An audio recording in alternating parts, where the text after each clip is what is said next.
அண்ணா ஜெயிச்சது போல நானும் ஜெயிச்சிருவேன். 1967 போல 77 போல 2026 நான் ஜெயிச்சிருவேன். எம்ஜிஆருடைய ராமாவரம் தோட்டத்து கதவுகள் மூடியதாக சரித்திரம் கிடையாது. பனையூர் கதவுகள் திறந்ததாக சரித்திரமே கிடையாது. அப்படிப்பட்ட எம்ஜிஆர் மக்களுக்காக பாடினார். தூங்காதே தம்பி தூங்காதே, நீ சோம்பேறி என்ற பெயர் வாங்காதே என்று பாடினார். நீங்க என்ன பாடுறீங்க? கஞ்சா இருக்குல்ல என்றாரு. 10வது பாட்டில் நான் குடிக்க அண்டாவ கொண்டா சேசடிக்க. இதான் கஞ்சா ஒழிப்பா? திமுக ஆட்சியில கஞ்சா இல்லையா? கேட்கிற தகுதி உங்ககிட்ட இருக்கா? திரைப்படத்தின் மூலமாக சிகரெட், இப்படி இதுதான் கஞ்சா ஒழிப்பு, இதான் போதைப் பொருள் ஒழிப்பு, இதான் புகையிலை ஒழிப்பு. சீமானும் சாட்டை துறைமுருகனும் அவங்களும் சினிமால தானே வந்தாங்க. நாங்க சினிமாக்கார அரசியலுக்கு வரக்கூடாதுன்னு சொல்லல, சினிமா என்ற தகுதியை மட்டும் வச்சுக்கிட்டு அரசியலுக்கு வராதீங்க. திமுக தொடங்கும் போது அடைந்தால் திராவிட நாடு இல்லைய சுடுகாடு என்கிற முழக்கம் வச்சாங்க. திமுக தொடங்கும் போது சாதி ஒழிப்பு, சமூக நீதி, இட ஒதுக்கீடு, வகுப்பாரி பிரதித்துவம் என்ற கோட்பாடு இருந்தது. உங்களுக்கு என்ன இருக்கு? திராவிடமும் தமிழ் தேசியமும் இருக்கு. இதான் ஏன் விஜய நாங்க எதுக்கு தெரியுமில? திராவிடம் வேறு, தமிழ் தேசியம் வேறு. திராவிடமும் தமிழ் தேசியம் ஒண்ணுன்னு சொல்றது கருவாட்டு சாம்பார் மாதிரி. ஒண்ணு அந்த பக்கம் நெல்லு, இல்ல இந்த பக்கம் நெல்லு, நடுவுல நிக்காத அப்படின்னு சொல்றோம். இதை ஆதவ அர்ஜுனா சொல்றாப்ல. நாங்க நம்பி ஏமாந்துட்டோம். 2011 இருந்து 2021 வரைக்கும் திமுக ஆட்சியில இல்ல. 2006 2011 திமுக ஆட்சி சரியில்லைன்னு சொல்லிதான் மக்கள் வாக்கு செலுத்துறாங்க. 10 ஆண்டுகளாக ஆட்சியில இல்லாத திமுகவுக்கு ஓட்டு போட்டு திமுக வர வச்சுட்டு இப்போ தீய சக்தி போன வாரம் வரைக்கும் தீய சக்தி, இப்போ பராசக்தி. ஒரு சின்ன பையன் தொலைக்காட்சி தொடர்ல அது இது எது நடிச்சு, டான்ஸ் ஆடி, ஜோடி நம்பர் நடிச்சு, காமெடியனா இருந்து மேல எந்திரிச்சு ஒரு சின்ன பையன் ஹீரோவா வரத பார்த்து சகிக்க முடியாம எங்க படத்துக்கு போட்டியா யாரும் வரக்கூடாது, ஜனநாயகனுக்கு போட்டியா யாரும் வரக்கூடாதான் எங்களை சொல்றாரு. நீங்க அங்க அதை கேட்டீங்களா, இதை கேட்டீங்களா? பிஜேபி மேடையில நீங்க ஏறினீங்க, RSS மேடையில. சரிப்பா, நீங்க RSS எதிர்க்கிறீங்க, பிஜேபி எதிர்க்கிறீங்க, உங்க கொள்கை எதிரி, பாசிச எதிரி. அப்படி என்றால் ஜனநாயகன் படத்தை முடக்க நினைக்கிறாங்கன்னு சொல்றாங்க. அந்த முடக்க நினைக்கிற அந்த பாசிச பாஜகவை ஏன் உங்க பக்கா மாசு எதிர்த்து பேசல?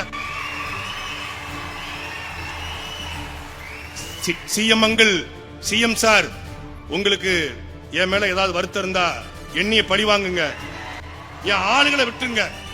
கரூர் விவகாரத்திற்கு, கரூர் பிரச்சனைக்கு இந்த மாதிரி வீடியோ போட்ட பக்கா மாசு இப்போ பிஎம் சார் என்ன பழி வாங்கணும்னா என்னைய பழி வாங்குங்க, ஜனநாயகனை விட்டுருங்க அப்படின்னு வீடியோ போட வேண்டியதானே? ஒரு வாரமா நான் பேசுறேன், சீமான் பேசுறாரு, ஜோதிமணி பேசுறாங்க, காங்கிரஸ்காரங்க பேசுறாங்க. ஏன் தமிழ்நாடு முதலமைச்சர் ஐயா ஸ்டாலினே பேசிட்டாரு. நேத்து ஐயா ஸ்டாலின் போடுறாரு. எப்படி பாஜகவுக்கு இடி ஐடி இருக்கிறதோ அதே போல இந்த சிபிஎஸ்இ என்கிற தணிக்கை துறையும் பாஜக கட்டுப்பாட்டு இருக்குன்னு விஜய்க்கு ஆதரவாக தமிழ்நாடு முதலமைச்சர் ட்வீட் போடுறாரு.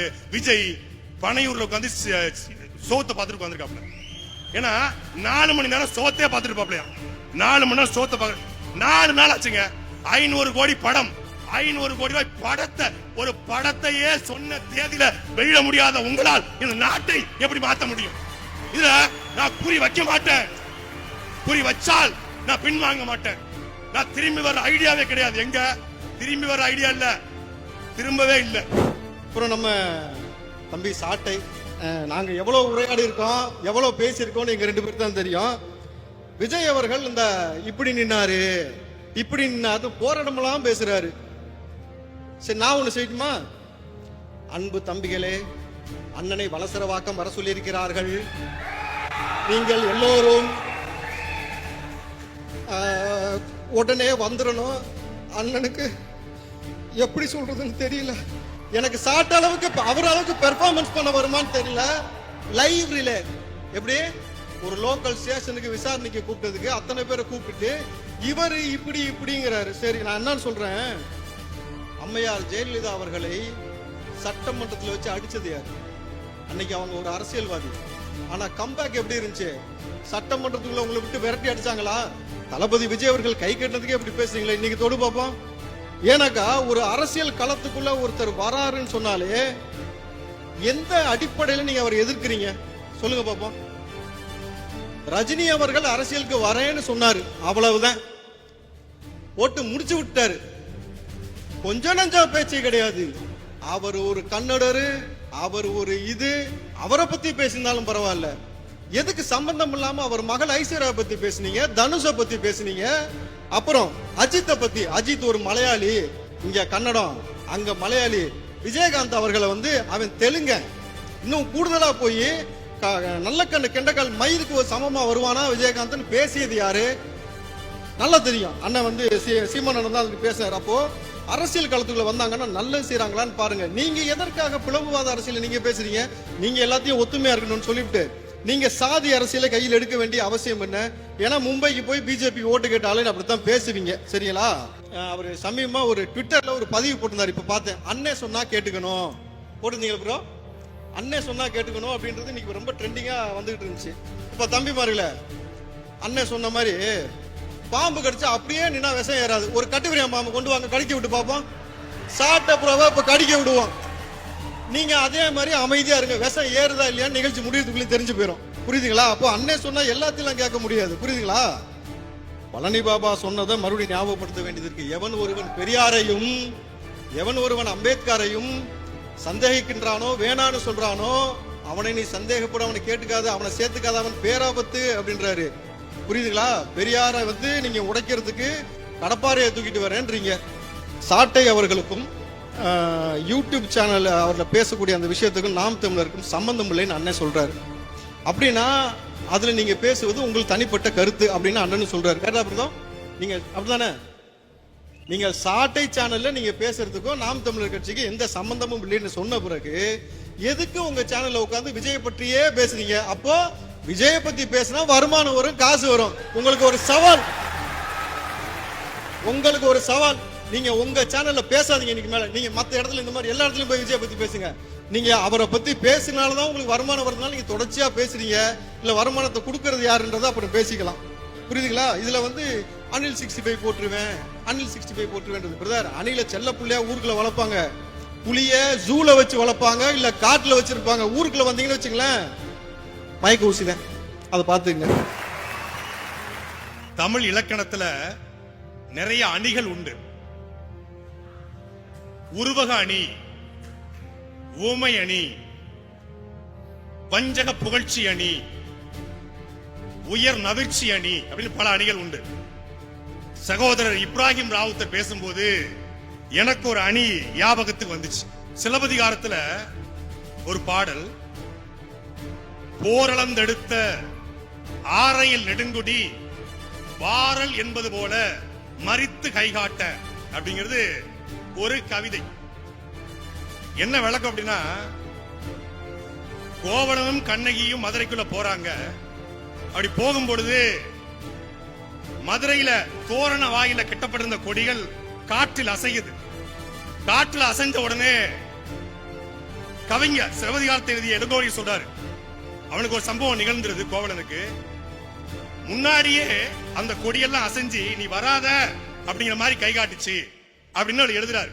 எங்கேயோ நடக்கிற சம்பவத்தை தனக்கு சாதகமாக பயன்படுத்திக் கொள்ளுக்கு பெயரு தற்குறிப்பேற்ற அணி.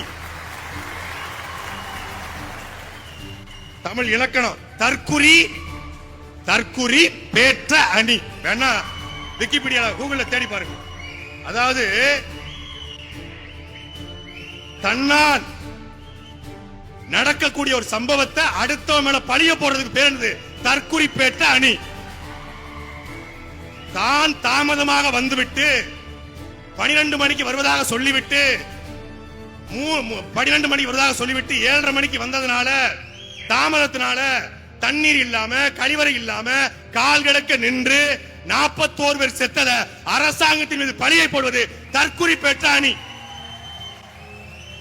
தான் காலதாமதமாக படத்தை சென்சார் ஜூன் மாதம் முடிக்கப்பட்ட படத்தை பார்த்துக்கலாம், நம்மள யார் என்ன பண்ணுவா, நம்ம பெரிய ரவுடி ஆச்சுல அப்படின்னு ஆதவர்த்தன் சொன்னார்ல, ஆட்சிக்கு வந்தவர் பாத்துக்கலாம் யார் பெரிய ரவுடின்னு அப்படின்னு சொன்னார்ல. நம்மளே பெரிய ரவுடி, பெரிய பக்கா மாசு, பெரிய பிளாஸ்ட், நமக்கு தராது சென்சாரா அப்படின்னு தாமதமாக சென்சார் போயிட்டு சென்சார் மேல பழிய போறது பாருங்க. இதுக்கு பேர் தான் தற்குறி பெற்ற அணி. சகோதரர் இப்ராஹிம் சொன்னாங்க, நயன்தாராக்கு கூட்டம் வரும் ஓட்டா மாறுமா, சன்னி லியோனுக்கு கூட்டம் வரும் ஓட்டா மாறுமா, எங்க தளபதிக்கு கூட்டம் வந்தா ஓட்டா மாறும். இப்படி கூட்டம் வந்தா ஓட்டா மாறும் அப்படின்னு நினைக்கிறதுக்கு பேர் தான், அதாவது கூட்டம் எல்லாம் ஓட்டாயிரும் அப்படின்னு நினைக்கிறதுக்கு பேர் தான் தற்குறி பெற்ற அணி. அவர் கேக்குறாப்ல, ஈவேராவை திராவிட பிராமண கடப்பாறை கொண்டு உடைப்பன்னு சொல்றாரு. அன்னைக்கு பெரியார புகழ்ந்தாங்க, இன்னைக்கு பெரியார இகழ்ந்தாங்க. யாரு இவரு யாரு? இந்த யோக்கிய வர சொம்பெடுத்து உள்ள வைம்பம்ல. எப்படி ஈவே ராமசாமி நாயக்கர் வந்து பெரியார மாறினாரு? அந்த போர் உங்களுக்கு ஏன் தேவைப்படுச்சு? சமூகத்துக்கு உழைச்சாரு ஆயிட்டாரு. சமூகத்துக்கு உழைச்சி பெரியார் ஆயிட்டாரு ஈவேரா. அம்பேத்கர் தான் இருக்காரு, சுவாமி விவேகானந்தர், இவங்கெல்லாம் எல்லாம் அவங்க எல்லாம் இருக்கும் போது தட்சணாமூர்த்தி கருணாநிதியா மாறாரு, கருணாநிதி கலைஞர் மாறாரு, இங்கே வந்து ராமசாமி பெரியார மாறாரு. அப்போ உங்க ராமசாமி மட்டும் எப்படி பெரியார் ஆனாலும் போன மாசம் தான் கேட்டாப்ல. ராமசாமி எப்படி பெரியார் ஆனாலும் போன மாசம் கேட்டு இவரு கட்சி கரவேட்டினுடைய நிலத்தை மாத்திக்கிறதுக்காக ஆள் மாறலாம், நாங்கள் மாறல. ஆமா, நாங்கள் பெரியாரை கொண்டாடினோம், பெரியாரை புகழ்ந்தோம், பெரியாரை பெருமையாக பேசினோம், பெரியாரை படிக்கிறதுக்கு முன்னாடி பேசணும், பெரியாரை மறு வாசிக்கு உட்படுத்தினோம். எப்பொருள் யார் யார் வாய் கேட்பினும் அப்பொருள் மெய்ப்பொருள் காண்பது அறிவு என்று எங்கள் பாட்டன் வள்ளுவன் சொன்னது போல பெரியாரை மறு வாசிப்புக்கு உட்படுத்தினோம். சகோதரர் கேள்விகளா கேட்டாங்க. வளசர வாக்கத்துக்கு சீமான் வந்து இந்த மாதிரி தம்பிகள் எல்லாம் வந்து வர சொன்னாங்க, அவதூறு பரப்பக்கூடாது. வளசர வாக்கத்துக்கு வாங்க என்று அண்ணன் சீமான் அவர்கள் எந்த இடத்திலும் சொல்லல. ஒரு பொய் வழக்குல அண்ணன் சீமான் அவர்களை முடக்க பார்த்தது இந்த ஆளும் அரசு. அது அந்த அடக்குமுறை எதிர்த்து, அந்த அநீதி எதிர்த்து தன்னெழுச்சியாக நாம் தமிழர் கட்சியுடைய தம்பிமார்கள் வந்தார்கள். எங்க அண்ணன் ஒன்னும் பயந்து நடுங்கி காவல்துறை கைது பண்ணிரும், காவல்துறை வந்து இது பண்ணிரும் அப்படின்னு பயந்து நடுங்கி துள்ள துடிக்க 41 பேர் செத்த போதும் கட்சிக்காரனை களத்துல விட்டுட்டு ஓடி போகல எங்க அண்ணன் உங்களை மாதிரி.